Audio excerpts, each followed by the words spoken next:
งงานแล้วลูกสาวคนสวยเปิ่นได้ผัวรวยเลยไปซื้อบ้านอยู่กัน2 คนบ่ตุกอยากกันได้อยู่เฮือนงามใหญ่นัก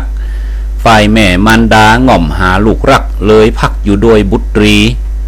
ลูกมาเมื่อเจ้านึกว่าปะผีลูกสาวคนดีบ่นุ่งเสื้อผ้าเลยถามว่ามึงเป็นหยังอีล่าเปยตัวยังอันแปลกนักลูกสาวบอกว่าชุดแห่งความรักใจเขาชอบสู้เจยจม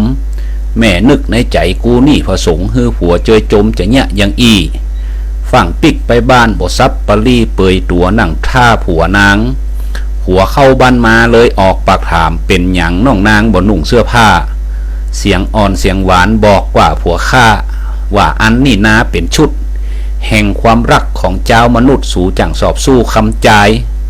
ผัวเลยบอกเมียเสียได้เหลือหลายชุดของอีนายหยังยับยังอีลีดเหียผ่องกาใจจ่าจูจี้ตีหน้าอกยานหญิงนัก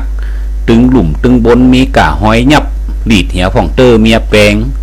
ได้ยินผัวบอกสูดติกินแหนงด่าผัวจัดแหงจังเหงาปูเท่าจังเหงาปูเท่าจังค้นหูใจเมีย